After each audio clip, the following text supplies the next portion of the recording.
Hi, my name is Paula Thompson. Are you still there?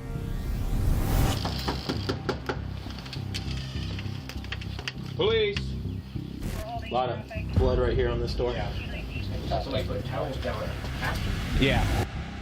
March 13th, 2020, Des Moines, Iowa. 50-year-old Paula Thompson called the local police line to help her out with an issue she was having with her son. Des Moines Police.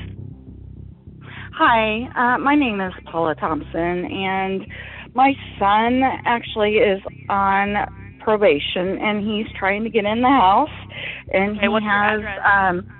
219 Pleasant View Drive, Okay. What's your son's name? Christopher Thompson, and he's like, I hear you calling the police, Mom, please don't, blah, and he's yelling. Okay. Does he have any weapons? Not that I know of. Okay. Can you describe him to me? Is he white, black, Hispanic, Asian? White. How old is he? 32. Do you know what color of coat or jacket he's wearing? Gray, like really dark gray. The officers rushed to the scene, but by the time they got there, Chris was nowhere to be found.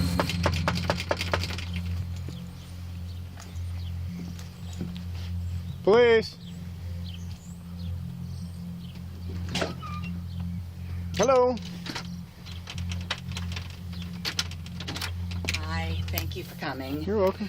Yeah, my son, he's on probation, Okay. and he decided to leave and go get some alcohol and come Okay. back. Yeah? Hi, I'm sorry. I didn't realize. I didn't hear the knock loud Oh, enough. it's all right. So I put a little note right here, and Yeah, I when he saw came that. back, he was mad. He was like knocking on the door, Mom, let me in. You Right. didn't really call the police. Yeah, I did. And then he took off in his car, and you can see the oil spots from his. Yeah, all right. Does he stay here with you? Occasionally, he Alright. doesn't really have anywhere to live, so. Okay. What's occasionally? What little jinx you might get out? Oh, no, you can't go. No.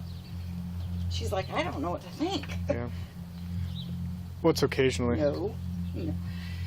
Well, okay, he lived with my dad, and he lived with me, and he lived with my dad, and he lived with me. He is on probation. Yeah. What's his probation address? You know, I don't know. Okay.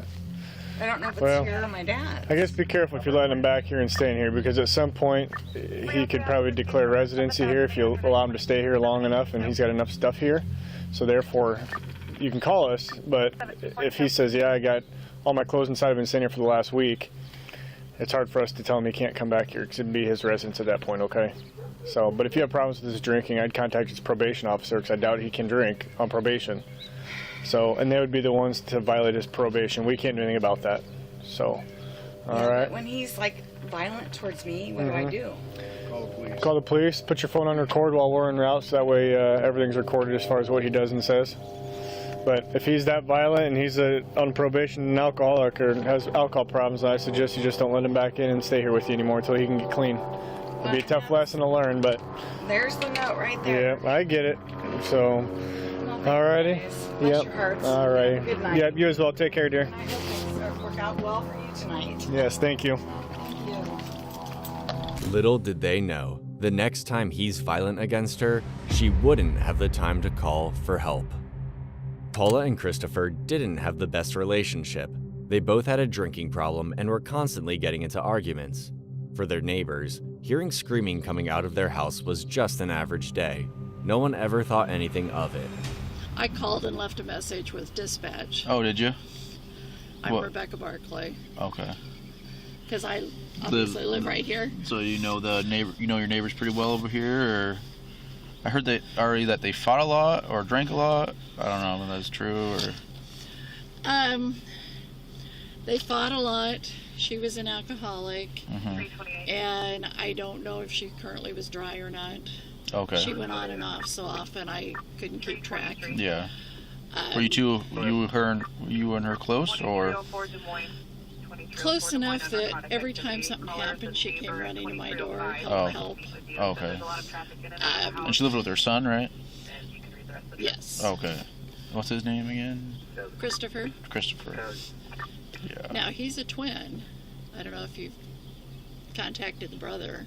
I'm not sure who and who we've not contacted. I assume they would have contacted her father and probably her brother or her son. Yeah. She's an only child.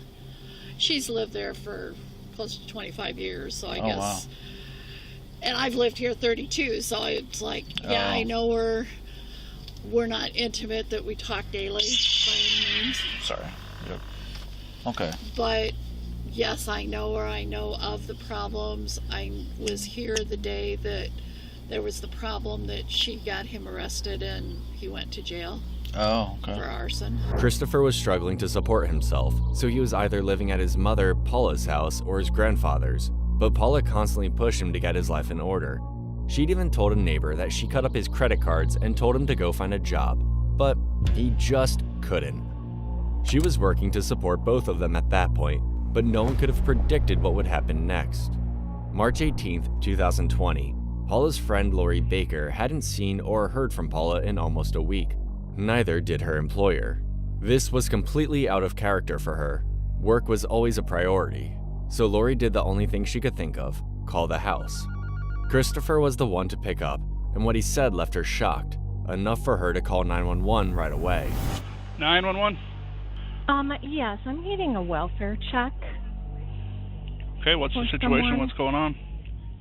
Well, she has not responded for several days, and she hasn't checked in with her boss, so I called her son, and he has now said that he harmed her and she's dead. And okay, are you a coworker or? I'm her friend. Okay. And I'm her emergency contact, so her boss called me. Okay, and your name? Lori Baker, Lorie Baker. Okay. And did he say when this happened? When did you speak with him, today or? Today, just a little bit ago. And he said, I can't keep lying to you. He's been telling me that she's just been drinking. I don't really know what to think. Okay. And you said she hasn't shown up for work either? She has not. Okay, does the son live there? Or? Work. Yes, uh-huh. Okay. Did he say what he with did? A crowbar. A crowbar? Okay. No. Yeah, he just said... Has he been known to have any kind of mental issues or anything? Yes. Okay. How old is Christopher? If you don't know, just guess. He's 30-something. Okay. Maybe 35. And is he white, black, Asian, Hispanic? He's white. Okay. Does he have the same last name, Baker, or is his last name different? No, Thompson. It's Paula Thompson. Oh, you're Baker. I'm sorry. I read my notes wrong. Yeah, I'm sorry. My last name is Baker. Yep, I got it right now. That's okay. Yes, and he has a record, and he has had some anger management issues before, but, well, obviously never to this degree. Right. But, so I don't know. I mean, I couldn't tell if he was, right. I don't know why he would say that if he didn't do that. Okay. How old is Paula? Really I should have asked you that earlier, sorry. She is just about 50 or right around that. Okay. I got the trip in. We're going to get some officers headed over there. Within the next few minutes, the officers were back at Paula's home, hoping that what Lori heard was just a misunderstanding and that Paula would be safe and sound. But the door was ajar, so they had to investigate. Police. Hello? Police. 226 TP. 226. Hello, Des Moines Police. Coming.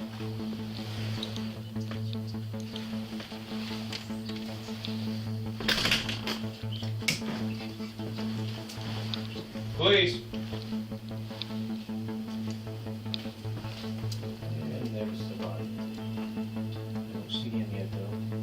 We have a person down? Yeah, it's still on. 504.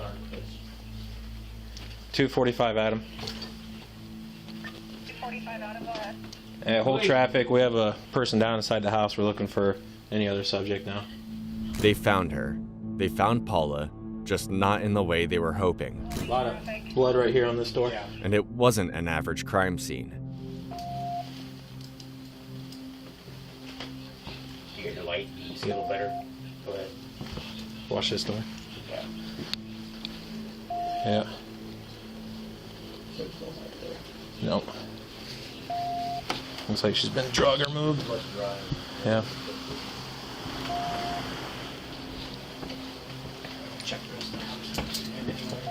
What about the, hey, let's check this door.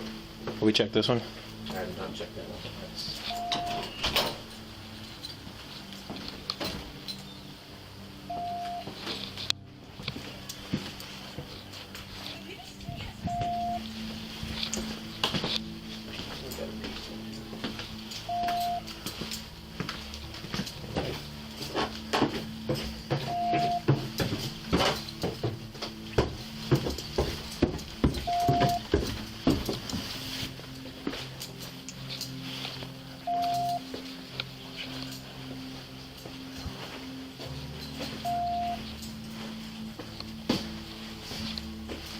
Clear over here.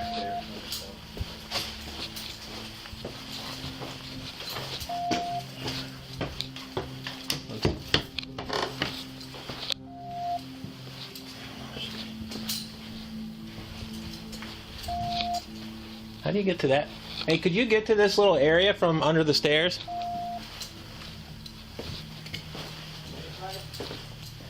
Yeah, never mind. I see it. I was looking for like where the water heater is and stuff. You good? Yeah, it's clear down here. Is there a garage?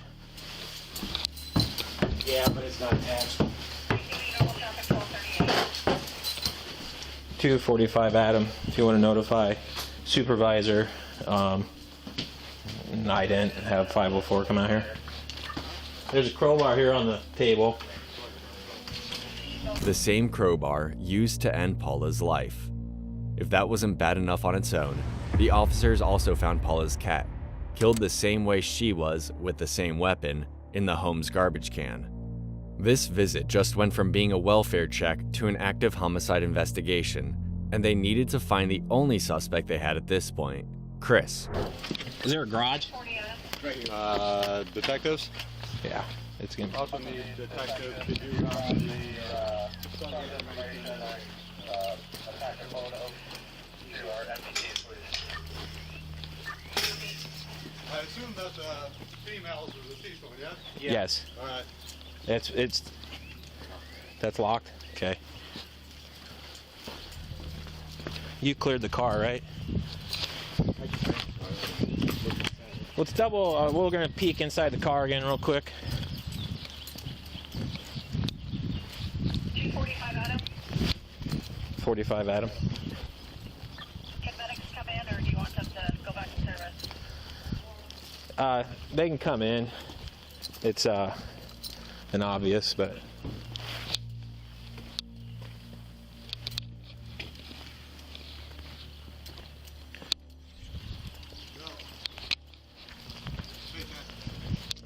Hey man, so we're down here at 219 Southwest Pleasant View. I want to do another sweep of the upstairs. Obviously, deceased female, the person who called it in was a friend of the female, said that her son basically said he couldn't take it anymore and threatened the female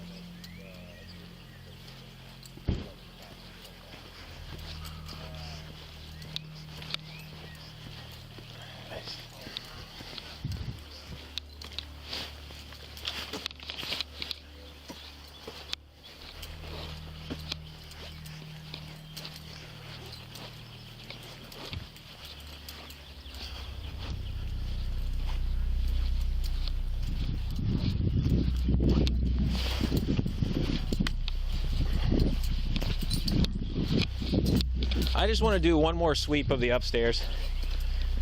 I'm pretty confident on the downstairs. But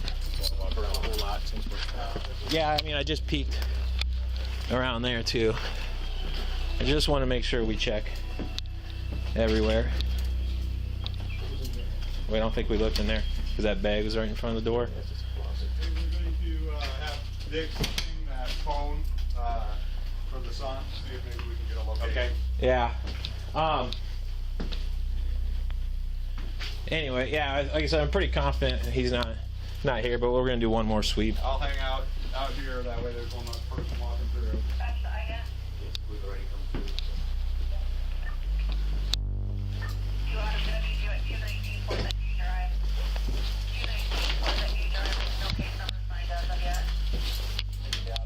Hey, do you want to hold off on INET down here until detectives get down here? Sure. Yeah, because they'll need to warn all the other stuff they don't do. I'm on IDAT until detective comes out here. I've read that. Somebody put towels down there after. Yeah. Yeah. In the rug.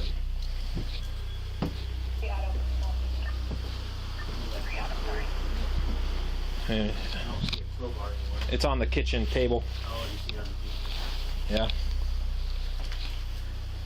under the bed.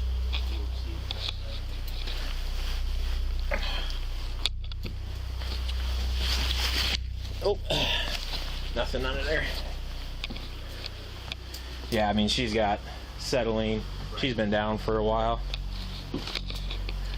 So she's got some bludgeoning, and the blood's coagulated and dried. So We just need medic to come in or not even? I don't even think it's pretty obvious. Well, they're here on Yeah, there's some. When we first peeked at her, Thank you. there's some bottles and stuff over here. Probably been doing a lot of drinking. I got dispatch. They were running this on and see if they could contact. Do you see the crowbar over there on the table? Say that. 45 Adam. It's all possible if we can get a middle name so we can get the DL photo sent. I know just as much about the son as you do. I'll attach the car.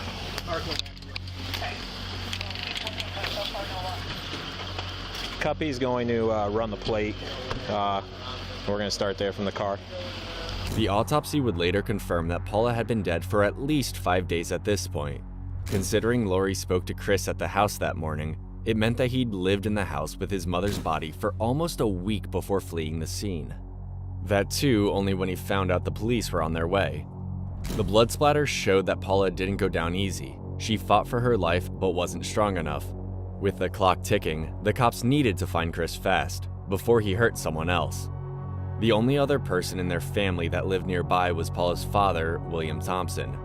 So that's where the officers went next. Hello, is Chris here? No.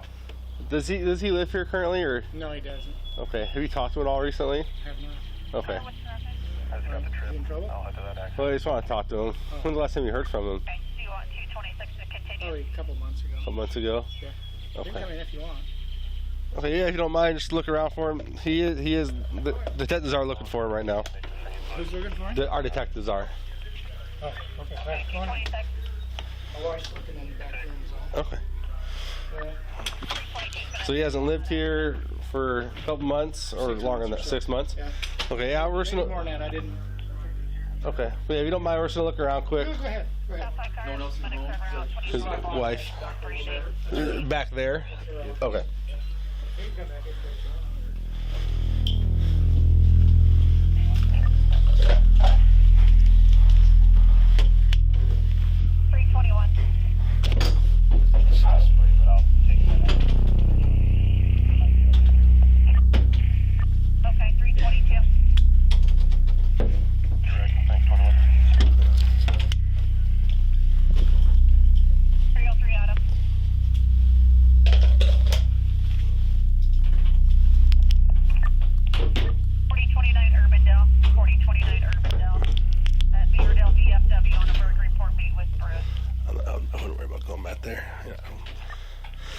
They would let us in if he was here.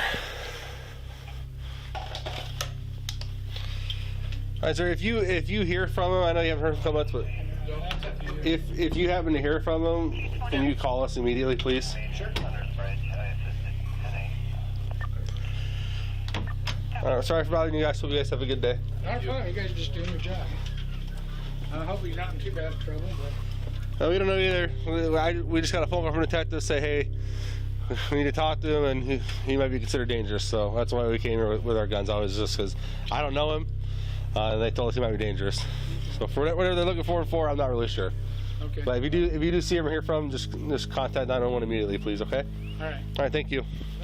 A few minutes later, the officers were given the okay to let him know there's been a homicide, just in case Chris comes for him next. Hello. Sorry about you again. I just need to get some information from you. So, I believe as you as the dad, and you have the right to know it's a safety issue. I'm his grandfather. Grandfather. Okay. Okay. We have reason to believe he was involved in a homicide this morning. So so I couldn't tell you before, but now the press release is out. So that's why we're here looking for him. They want to talk to him in relation to a homicide. Chris has always been a little bit wild, so I've distanced myself. Okay. He stayed here for a while after he got out of jail because he needed a place to stay. Yep. But then finally I told him, it's inconvenient for me, you need to move. Okay. So, yeah, if he shows up, I would advise not to open the door and call us right away. Okay.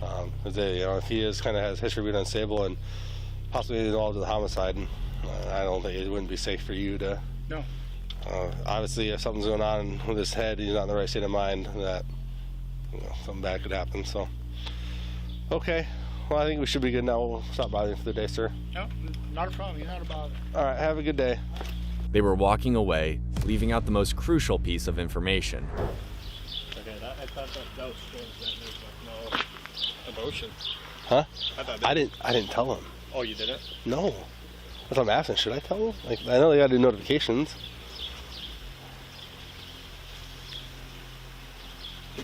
So that's his daughter? Paula's his daughter. So this is Grandpa. 22 Autumn.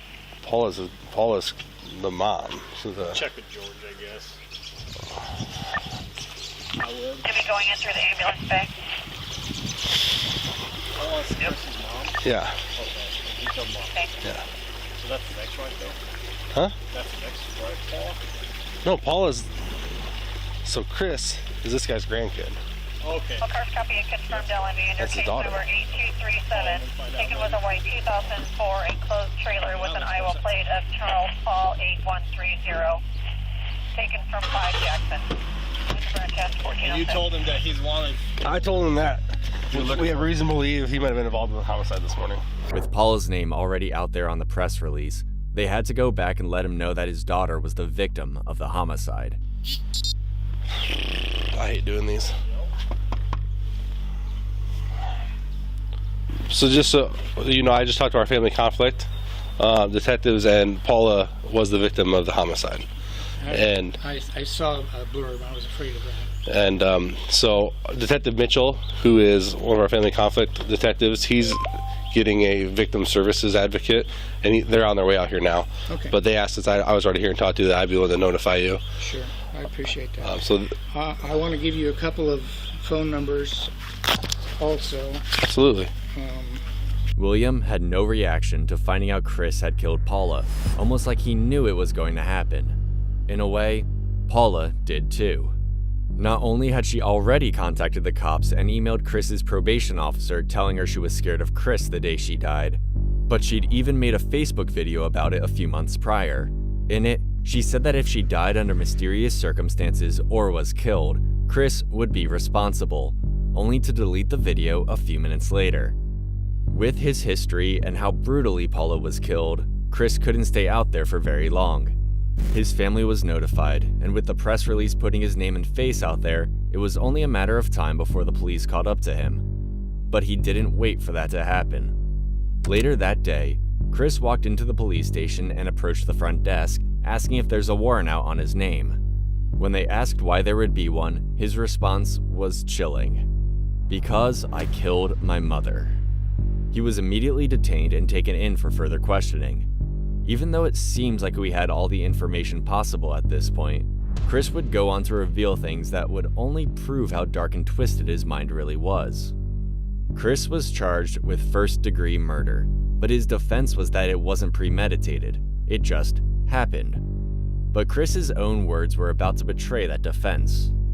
He admitted to having issues with Paula and that they would always escalate when she drank, which was the opposite of what Paula said in her final email before her death. But on the day she died, Chris said the argument got really out of control, and before he knew it, he had the crowbar in his hand and just couldn't stop hitting her with it. The detectives wanted to know why things even got to this point, and his response was chilling. Because she wouldn't let me close the bedroom door. Chris hit Paula 7 times before she stopped moving, but it wasn't until he saw all the blood. Instead of trying to do something to help her, he just went to the kitchen to wash the crowbar he'd killed his own mother with. That's when he dragged another innocent into the fight, Paula's cat. A Des Moines man sentenced to life in prison Friday for murdering his mother will be sentenced on animal cruelty charges tomorrow. 33-year-old Christopher Thompson pleaded guilty to beating the cat to death with a crowbar. He went after the cat simply because he was still angry at Paula, even after mercilessly killing her, and proceeded to do the exact same thing to the cat before throwing it in the garbage can outside. The only time he left the house after that was to buy more alcohol. When he figured the police was zeroing in on him, he had no option but to run and eventually surrender. His lawyers tried to play it off like he hadn't planned to kill her, like he didn't actually have a motive. They even tried to go the mental instability route, but nothing could undo Chris's own statements, all of which proved the jury came to the right conclusion. Chris was found guilty of first-degree murder and animal abuse. On December 18, 2020, Thompson was sentenced to life in prison without the possibility of parole. He is currently serving his sentence in an Iowa state prison.